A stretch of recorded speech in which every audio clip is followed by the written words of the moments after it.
নমস্কাৰ গাঁও চহৰ জিলাৰ খবৰ ষ্টুডিঅ'ত মই কৃপাঞ্চল ৰাজবংশী প্ৰথমতে এটা ব্ৰেকিং নিউজ শান্তি আলোচনাৰ মধ্যস্থতাকাৰী আৰ.এন. ৰবিৰ পদত্যাগ নগা বিদ্ৰোহী সংগঠনৰে আলোচনাৰ মধ্যস্থতাকাৰী আছিল ৰবি ভাৰত চৰকাৰৰ মধ্যস্থতাকাৰী পদৰ পৰা পদত্যাগ কৰিছে তেখেতে জনম শেহতীয়া খবৰ গুৰুত্বপূৰ্ণ খবৰ শান্তি আলোচনাৰ মধ্যস্থতাকাৰী আৰ.এন. ৰবিয়ে পদত্যাগ কৰিছে নগা বিদ্ৰোহী সংগঠনৰে আলোচনাৰ মধ্যস্থতাকাৰী আছিল ৰবি ভাৰত চৰকাৰৰ মধ্যস্থতাকাৰী পদৰ পৰাও তেওঁ পদত্যাগ কৰিছে টুইটযোগে সদৰি কৰিছে তেওঁ এই কথা শান্তি আলোচনাৰ মধ্যস্থতাকাৰী আছিল আৰ.এন. ৰবি তেওঁ পদত্যাগ কৰিছে নগা বিদ্ৰোহী সংগঠনৰে আলোচনাৰ মধ্যস্থতাকাৰী কৰিছিল এইগৰাকী ৰবিয়ে ভাৰত চৰকাৰৰ মধ্যস্থতাকাৰী পদৰ পৰাও পদত্যাগ কৰিছে আৰ.এন.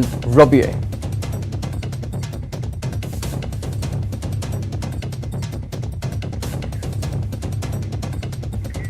কেন্দ্ৰীয় গৃহমন্ত্ৰী অমিত শ্বাহৰ অনুমতি লৈ আলফা স্বাধীনৰ সভাপতি তথা মুখ্য সেনাপ্ৰধান পৰেশ বৰুৱাৰ সৈতে পোনপটীয়াকৈ কথা পাতিবলৈ উদ্যোগ লোৱা মুখ্যমন্ত্ৰী ডক্টৰ হিমন্ত বিশ্ব শৰ্মাক আদৰণি জনাইছে আলফাৰ সাধাৰণ সম্পাদক অনুপ চেতিয়াই মুখ্যমন্ত্ৰীয়ে লোৱা উদ্যোগক সাহসী পদক্ষেপ বুলি কৈ প্ৰাৰম্ভিক কাম কাজ আগবঢ়াই নিলে পৰৱৰ্তী কালত আমোলাসকলে আলোচনাক আগবঢ়াই নিব পাৰিব বুলিও মন্তব্য কৰে মুখ্যমন্ত্ৰীয়ে পোনপটীয়াকৈ পৰেশ বৰুৱাৰ সৈতে পাতিব কথা মই গৃহমন্ত্ৰী ডাঙৰীয়াক কৈছিলোঁ যে যদি পৰেশ বৰুৱা ডাঙৰীয়াই ইচ্ছা কৰে মই কথা বতৰা পাতিব পাৰিম নেকি অন্তত টেলিফোনত হ'লেও তেখেতে মোক কৈছে যে তুমি কথা বতৰা পাতা মুখ্যমন্ত্ৰীৰ এই উদ্যোগ সাহসী আৰু আদৰণীয় বুলি মন্তব্য আলফাৰ সাধাৰণ সম্পাদক অনুপ চেতিয়া ওৰফে গোলাপ বৰুৱাৰ প্ৰকৃততে এইটো অসমৰ মাননীয় মুখ্যমন্ত্ৰী ডক্টৰ হিমন্ত বিশ্ব শৰ্মাক ধন্যবাদ জনাব লাগিব তেওঁ সৎ সাহসেৰে তেওঁ যে নিজেই মধ্যস্থতাকাৰী হ'বৰ কাৰণে আগবাঢ়ি আহিছে অসমৰ এটা জ্বলন্ত সমস্যা সমাধানৰ কাৰণে তেওঁ যি উদ্যোগ গ্ৰহণ কৰিছে তেওঁ সঁচাই ধন্যবাদৰ পাত্ৰ পৰেশ বৰুৱাৰ সৈতে আলোচনাৰ প্ৰাৰম্ভিক কাম কাজ আগবঢ়াই নিয়াৰ পিছত আমোলাসকলে আলোচনাক আগুৱাই নিব পাৰিব বুলি দাবী কৰে অনুপ চেতিয়াই এটা আলোচনাৰ প্ৰক্ৰিয়াটা যেটো আৰম্ভ হ'ব আৰু এই আৰম্ভণিটো যদি মাননীয় মুখ্যমন্ত্ৰী ডাঙৰীয়া কৰি দিয়ে তেতিয়াহ'লে তাৰ পিছত আমোলাসকলে গৈ পেলাই কেনেকৈ কোন মানে ধৰি লওক এগ্ৰিমেণ্টখনৰ এটা ড্ৰাফ্ট বনোৱাৰ ক্ষেত্ৰত কিখিনি দিব কিখিনি ল'ব বা কিমানখিনি কি কৰিব এই গোটেইখিনি কথা এটা দীৰ্ঘম্যাদী প্ৰচেষ্টাৰ মাজেদি হ'ব ইফালে মঙলবাৰে নগা সশস্ত্ৰ বিদ্ৰোহী সংগঠন NSCN-IMৰ মুৰব্বী থুইংগালিং মুইভাক সাক্ষাৎ কৰে নেজাৰ আহ্বায়ক ডক্টৰ হিমন্ত বিশ্ব শৰ্মাই কেন্দ্ৰীয় গৃহমন্ত্ৰীৰ বাৰ্তালৈ মুইভাক সাক্ষাৎ কৰাৰ সন্দৰ্ভত অনুপ চেতিয়াই ক'লে নগা সমস্যাটো এটা সুকীয়া বিষয় এটা জটিল বিষয় NSCN-ৰ সমস্যাটো অকণ সুকীয়া যিহেতু তেওঁৰ তাতে NNPGও আছে আৰু NSCN-IMও আছে এটা দুইটা সৈদৰ সমান্তৰালভাৱে আগুৱাই যোৱাত তেওঁলোকক ঐক্য এটা গঢ়ি তোলাত এইটো এটা মানে তেওঁলোকৰ মাজত আভ্যন্তৰীণ এটা সমস্যা এটা আছে আৰু এই সমস্যাটোত বিশেষকৈ NSCN-IMে কেনেদৰে গ্ৰহণ কৰে সেইটোৰ ওপৰতে যথেষ্টখিনি নিৰ্ভৰ কৰিব বিজু কুমাৰ ডেকাৰ report news 18 Assam north east পহিলা অক্টোবৰৰ পৰা ৰাজ্যত আৰম্ভ হ'ব নৱম শ্ৰেণীৰ পাঠদান আৰম্ভ হ'ব উচ্চতৰ মাধ্যমিকৰ প্ৰথম বৰ্ষ আৰু স্নাতক দ্বিতীয় বৰ্ষৰ পাঠদান এই ঘোষণা কৰিলে মুখ্যমন্ত্ৰী ডক্টৰ হিমন্ত বিশ্ব শৰ্মাই ইফালে একত্ৰীকৰণ প্ৰক্ৰিয়াৰ বাবে অহা শিক্ষাবৰ্ষৰ পৰা ৩,০০০ চৰকাৰী বিদ্যালয় বন্ধ কৰাৰো ইংগিত দিলে মুখ্যমন্ত্ৰীগৰাকীয়ে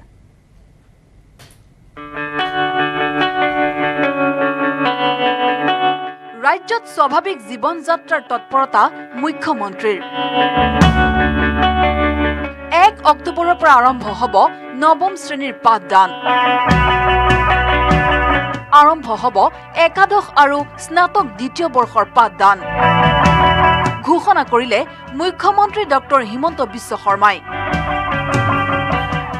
1 অক্টোবৰৰ পৰা কাজিৰঙাক আমি একদম স্বাভাৱিক কৰি দিম আৰু 1 অক্টোবৰৰ পৰা class 9 higher secondary first year আৰু ডিগ্ৰী ছেকেণ্ড ইয়াৰো আমি খুলি দিম ৰাজ্যৰ অন্য প্ৰান্ততো পুৰা মুকলি হ'ব কিন্তু অন্য প্ৰান্তত অলপ ক'বাত বাধা থাকিব ইফালে ৰাজ্যত 2022 চনৰ পৰা নতুন শিক্ষানীতি কাৰ্যকৰী কৰাৰ পদক্ষেপ লৈ শিক্ষামন্ত্ৰী ডাক্তৰ ৰণোজ পেগুৱে ঘোষণা কৰিলে আন এক বৃহৎ সিদ্ধান্ত নতুন শিক্ষানীতিৰ তাৰ প্ৰয়োগ পৰ্যায়ক্ৰমে আৰম্ভ হৈয়ে গৈছে ইতিমধ্যে। কোভিড পৰিস্থিতিৰ কাৰণে হয়তো কিছু লেহেমীয়া হ'ব, কিন্তু নতুন শিক্ষানীতিৰ তাৰ বহুকেইটা দিশ আছে, সেইখিনি আমি আৰম্ভ কৰিয়ে দিছোঁ। মুখ্যমন্ত্ৰী ডক্টৰ হিমন্ত বিশ্ব শৰ্মাৰ অধ্যক্ষত গঠিত হ'বলগীয়া নতুন শিক্ষানীতি আয়োগৰ পৰামৰ্শলৈ অক্টোবৰৰ পৰা অধিক খৰতকীয়াকৈ কাম কাজ আৰম্ভ কৰাৰ লক্ষ্য শিক্ষামন্ত্ৰী ৰণোজ পেগুৰ। আমি ইতিমধ্যে এখন ৰাজ্যিক শিক্ষা আয়োগ গঠন কৰিছোঁ।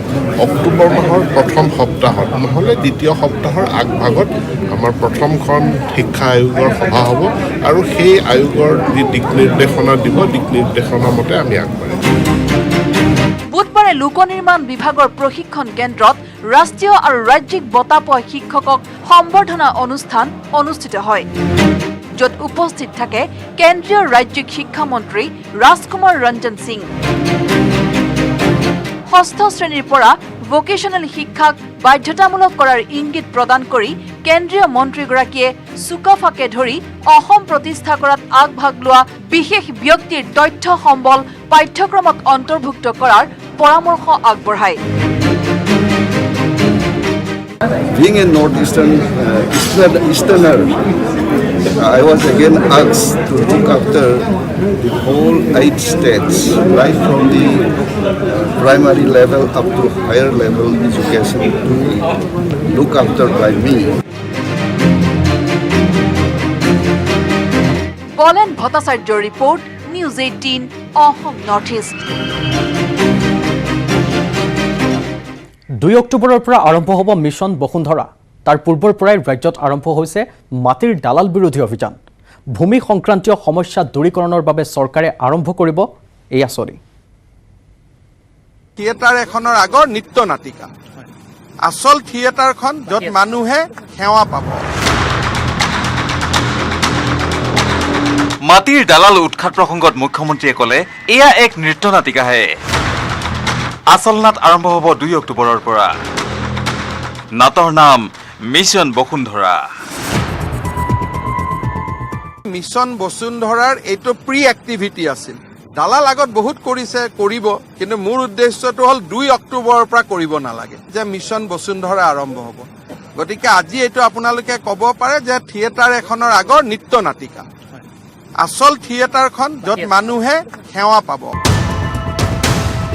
2 অক্টোবৰৰ পৰা আৰম্ভ হ'ব মিছন বসুন্ধৰা। এই পোৰ্টেল কেনেকৈ ব্যৱহাৰ কৰিব লাগিব তাৰো আভাস দিলে মুখ্যমন্ত্ৰীয়ে। আমাৰ এছাম মানুহে নিজে অফিচত যাব নোখোজে, সময়ৰ কাৰণে, কিবাৰ কাৰণে। আমি কৈছো ভিডিঅ' কনফাৰেন্স কৰিও এইবাৰ সাক্ষী দিব পাৰিব, ভিডিঅ' কল কৰিও ক'ব পাৰিব যে মই আমেৰিকাত আছো, মোৰ মাটি এইটো হয়, মই বিক্ৰী কৰিছো। আমি ভিডিঅ' কলটো ৰেকৰ্ডিং কৰি ল'ম, কৰি আমি কিনা বেচাৰ অনুমতি দিম। ৰাইজে অমুক দালাল তমুক দালাল চিনাকি কৰি থাকিলে নহ'ব। ৰাইজে নিজে আগবাঢ়ি আহি নিজৰ কামটো অফিচত গৈ নিজে কৰাব লাগিব, অন্ততঃ পৰ্টেলত আপলোড কৰি দিব লাগিব যে মোৰ এইটো কাম আছে বুলি, যিটো মিছন বসুন্ধৰাত আৰম্ভ হ'ব। ইফালে মুখ্যমন্ত্ৰীৰ নাম সাঙুৰি খুদ একাংশ অভিযুক্তই উত্থাপন কৰা অভিযোগ সন্দৰ্ভত তেওঁ ক'লে,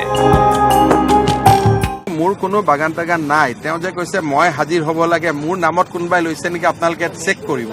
মোৰ পৰিবাৰৰ নামত কিবা থাকিব পাৰে, সেইটো কাৰণে মই কিয় হাজিৰ হ'ব লাগে? যিজন দালালে কৈছে মই তেওঁক কেতিয়াবা লগ কৰিব লাগিব, মই কিয় যাম? মোৰ নামত ক'তো একো মাটি টাটি একোৱেই নাই। গতিকে এই দালালজনকো কোনোবাই শিকাই দিছে, তেওঁ কৈছে আৰু কেতিয়াবা লগ পাই চাহ খাই ল'ম, আমাৰে মানুহ। কিন্তু মই কিয় যাম কওকচোন বাৰু? মোৰ মাটিয়ে নাই, মই কিয় যাব লাগে? মই একদম চবৰ পৰা টেনচন মুক্ত হৈ আছো, মোৰ একো নাই। ভাস্কৰ জ্যোতি হাজৰিকাৰ report, news 18 Assam north east. Sarbananda সোণোৱালক বিনা যুদ্ধে ৰাজ্যসভালৈ যাব নিদিয়ে। যুঁজ দিবলৈ সাজু মহম্মদ আজিজুল হক। পিছে কোন এই আজিজুল হক? সৰ্বানন্দ সোণোৱালক কি অকলে যাব নিদিয়ে? তাৰমানে বিনা প্ৰতিদ্বন্দ্বিতা কি কৰিব?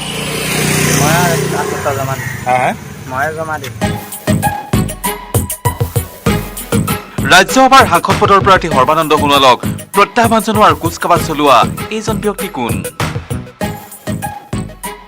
বিধায়ক আৱাসত বুধবাৰে খোজকাঢ়ি ঘূৰি ফুৰিছে আজিজুল হকে। আজিজুলক লাগে বিধায়কৰ সমৰ্থন। লাগে বিধায়কৰ চহী, কিয়নো এওঁৰ মন ৰাজ্যসভালৈ যোৱাৰ। আৰু সেইবাবে ৰাজ্যসভাৰ নিৰ্বাচনী বিষয়াৰ পৰা মনোনয়ন পত্ৰ সংগ্ৰহ কৰিলে এইজন গেৰুৱা বসন পৰিধান কৰি অহা আজিজুল হকে। ৰাজ্যসভাৰ আচলতে জমা দিম, আমি MLA কেইটাই বিচাৰি আছোঁ, সিহঁতে বিচাৰি পোৱা নাই। সিহঁতে বোলে ইয়াত গ'ল, সমষ্টিত গ'ল, কোনোবাই কোনফালে গ'ল।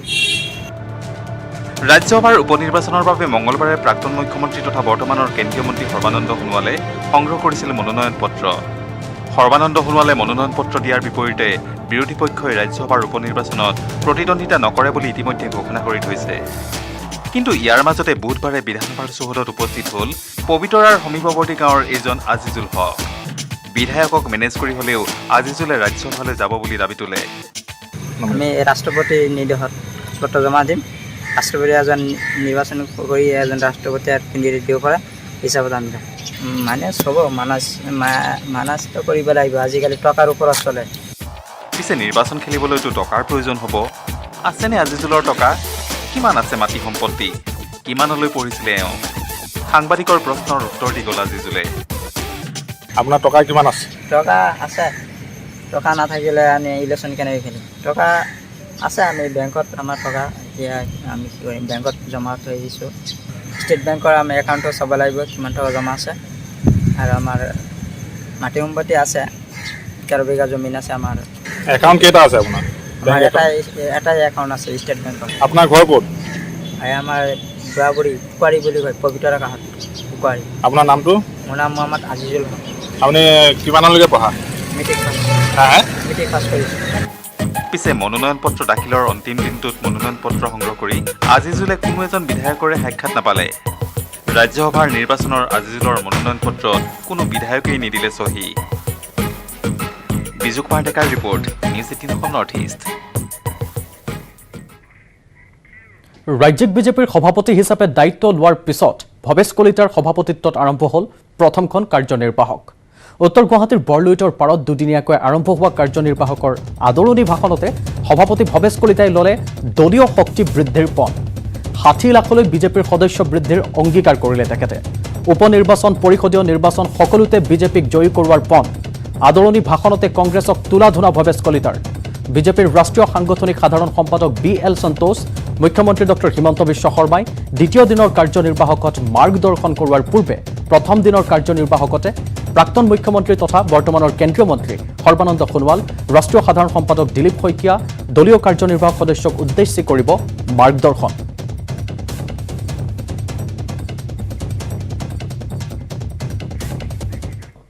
আজি বোকাখাতত ৰাজ্যিক মৰ্যাদাৰে দাহ কৰা হ'ল প্ৰায় 2,500 গড়ৰ খৰ্গ।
বিশ্ব গড় দিৱসৰ দিনাই দেশৰ প্ৰথমবাৰলৈ দাহন হ'ল গড়ৰ খৰ্গ দৃষ্টান্তমূলক এই কাৰ্যপন্থাৰ উদ্যোগ ল'লে খুদ মুখ্যমন্ত্ৰী হিমন্ত বিশ্ব শৰ্মাই গড়ৰ খৰ্গ দাহন কৰি মুখ্যমন্ত্ৰীয়ে ক'লে ইয়াৰ যোগেদি দূৰ হ'ব গড়ৰ খৰ্গ সন্দৰ্ভত থকা ভ্ৰান্ত ধাৰণা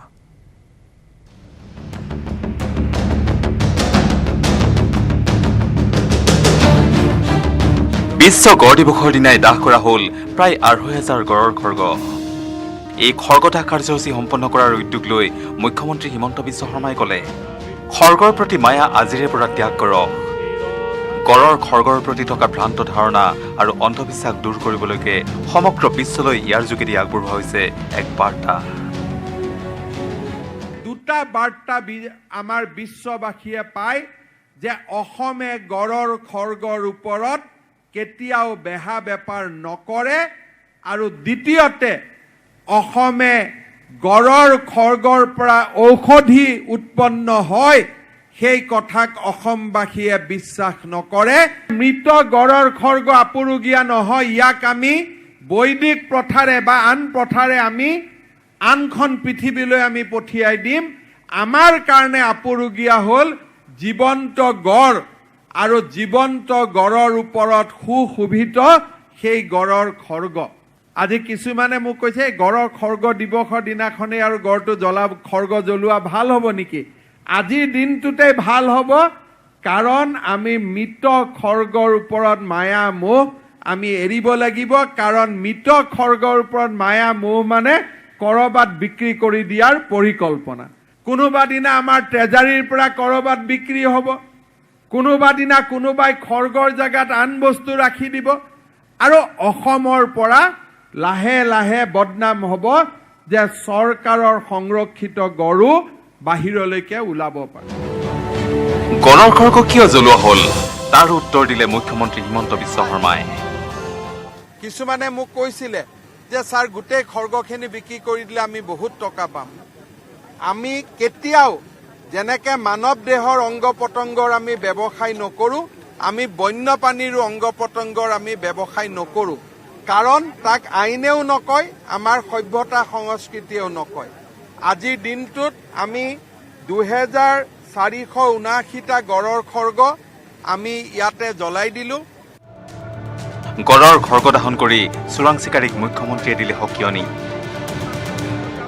চোৰাং চিকাৰীয়ে মাৰিব বুলি মই নাভাবোঁ চোৰাং চিকাৰীবিলাকেও জানে যে অসম চৰকাৰ কেতিয়া কি পজিশ্যনত আছে ইয়াতে ইয়াৰ পৰা গড় মাৰিব গ'ল বাছি যোৱাটো ইমান সহজ এতিয়া নহ'ব মই তেওঁলোকক ভাল কৰি বুজাই কৈছোঁ আৰু তেওঁলোকে বুজিব যে এতিয়া কথাবিলাক বেলেগ হৈছে আগৰ দৰে নহ'ব আমাৰ সেই পুৰণা দিনবিলাকৰ কথা আমি মনত পেলাব নালাগে পৰিৱৰ্তন হৈছে গতিকে চোৰাং চিকাৰৰ পৰা খৰ্গ আহিব তাক মই নাভাবোঁ মুখ্যমন্ত্ৰীয়ে ক'লে বিশ্বৰ ভিতৰত দ্বিতীয়টো ডাঙৰ খৰ্গ আমাৰ মাজত আছে গড়ৰ খৰ্গ সংৰক্ষণৰ বাবে কাজিৰঙাত স্থাপন কৰা হ'ব সংগ্ৰহালয় বিশ্বৰ ভিতৰত দ্বিতীয়টো দীঘল গড়ৰ খৰ্গ এই বিশ্বৰ ভিতৰত আটাইতকৈ দীঘল গড়ৰ খৰ্গটো আমাৰ মাজত আছে আৰু আটাইতকৈ ওজন ৩.৫ কেজিৰো গড়ৰ খৰ্গ এটা আমাৰ মাজত আছে এই গোটেই খৰ্গবিলাক আমি কাজিৰঙাত এটা বন্যপ্ৰাণীৰ এটা সংগ্ৰহালয় সৃষ্টি কৰিব খুজিছোঁ মিউজিয়াম এটা কৰিব খুজিছোঁ আৰু এই মিউজিয়ামত এই খৰ্গকেইটা আমি সংৰক্ষণ কৰিম যাতে ইয়াৰ পৰা বৈজ্ঞানিক ষ্টাডি যদি কিবা প্ৰয়োজন হয় কৰিব পাৰে যিসকলে গড়ৰ খৰ্গৰ নান্দনিক শোভা তাক যি ল'ৰা ছোৱালীয়ে চাব খোজে ওচৰৰ পৰা আহি চাব পাৰিব এই খৰ্গ দাহন কাৰ্যসূচীৰ পূৰ্বে বোকাখাত কোষাগাৰৰ পৰা ৩২টা বাকচত ষ্টেডিয়ামলৈ অনা হয় খৰ্গসমূহ ১৯৮০ চনৰ পৰাই ৰাজ্যৰ বিভিন্ন কোষাগাৰত এই পৰ্যন্ত সংৰক্ষণ কৰা হৈছিল ২৬২৩টা গড়ৰ খৰ্গ লক্ষণীয়ভাৱে উচ্চতম ন্যায়ালয়ে বহু বছৰ আগতেই বন্যপ্ৰাণীৰ শৰীৰৰ অংগসমূহ জ্বলাই দিয়াৰ নিৰ্দেশ দিছিল পিছে মুখ্যমন্ত্ৰী হিমন্ত বিশ্ব শৰ্মাৰ তৎপৰতাত প্ৰথমবাৰলৈ কাৰ্যকৰী হ'ল তেনে নিৰ্দেশ বোকাখাতৰ পৰা প্ৰদ্যুৎ মহন্ত আৰু গৌতম বৰাৰ সহযোগত ভাস্কৰজ্যোতি হাজৰিকাৰ ৰিপৰ্ট নিউজ ১৮ নৰ্থ ইষ্ট মাটিৰ দালালক মালা পিন্ধালে বিধায়কে থানাৰ পৰা ২ দালালক মুকলি কৰি আনি বিধায়কে পাতিলে বিজয় উৎসৱ ৰাজ্যজুৰি দালাল বিৰোধী অভিযানৰ মাজতে এই ব্যতিক্ৰমী দৃশ্য পৰিলক্ষিত হ'ল হাইলাকান্দিত আৰক্ষীয়ে পুনৰ গ্ৰেপ্তাৰ কৰিলে 2 মাটিৰ দালালক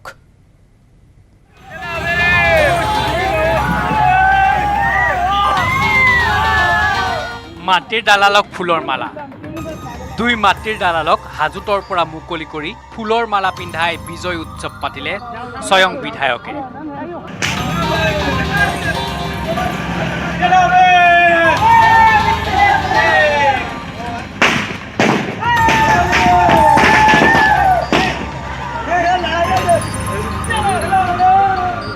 দালালক দুহাতে সাৱটি ফটোৰ বাবে পজ দিলে জনপ্ৰতিনিধিয়ে মঙলবাৰে বিয়লি হাইলাকান্দিৰ দৃশ্যয়া সোমবাৰে নিশা সমগ্ৰ ৰাজ্যৰ লগতে হাইলাকান্দিতো আৰক্ষীয়ে অভিযান চলাই আটক কৰিছিল 12 জন মাটিৰ দালালক আলগাপুৰ থানা এলেকাৰ পৰা আটক কৰা 4 জন মাটিৰ দালালৰ ভিতৰত আছিল সৰফুদ্দিন বৰভূঞা আৰু আনৱাৰ উদ্দিন লস্কৰ নামৰ 2 জন দালাল সৰফুদ্দিন বৰভূঞা আকৌ পঞ্চায়ত প্ৰতিনিধি পিছে দালালক আটক কৰাৰ পিছতে একাংশ লোকে নিৰ্দোষী লোকক আটক কৰাৰ অভিযোগত ঘেৰাও কৰে আলগাপুৰ আৰক্ষী চকী এই সকল লোকক হাত উজান দিয়ে আলগাপুৰ সমষ্টিৰ বিধায়ক নিজামুদ্দিন চৌধুৰীয়ে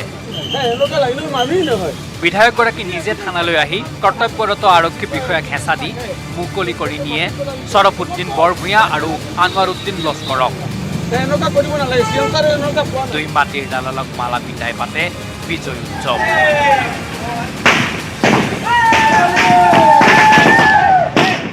দলালরা চলিছে সঁচা কথা আমার সিএম স্যারে যে ব্যবস্থা লইছে এইটো মই ধন্যবাদ দিছো কিন্তু সিএম স্যারে এইটো কোৱা নাই যে বাল মানুহক জেলক দি দিয়ক এইবিলাক মানুহ আমাৰ পঞ্চায়ত মানুহ হে আমাৰ পঞ্চায়ত প্ৰতিনিধি হয় এইবিলাক আমাৰ এই সমাজখনৰ এনেকুৱা যদি মানুহক যদি জেলত দি দিয়ে সমাজখন আৰু নচলে সিহঁতে এইটো এই লাইনৰ মানুহ নহয় কিন্তু বিধায়কৰ দম্ভালি বেছি সময় নিটিকিল মই জেলত নিজে দি দিম UDFৰ MLA নিজামুদ্দিন এইটো লৈ গৈছিলে কালি মালা পিন্ধাইছিলে মই নিজামুদ্দিন ডাঙৰীয়াক খবৰ দিছোঁ যে আপোনাক এৰেষ্ট কৰাৰ আগতে আপুনি মানুহ দুজনক পঠাই দিয়ক তেওঁ ৰাতিপুৱা পঠাই দিছে নহলে তেওঁক এৰেষ্ট কৰিলোহেঁতেন ইমানেই চিম্পল কথা আৰক্ষীয়ে পুনৰ গ্ৰেপ্তাৰ কৰিলে মাটিৰ দালালক হাজিৰ কৰিলে আদালতত जो 2 आदमी था उनका भी 24 घंटे एप्रीहेंशन का लगभग खत्म होने वाला था तो हम लोग उनका जो ग्राउंड्स बना रहे थे ग्राउंड बनाने के बाद हमने उनको रात को फिर से पकड़ा और आज उनको भी फॉरवर्ड कर दिया है হাইলাকান্দিৰ পৰা Rahul Chakraborty news 18 Assam north east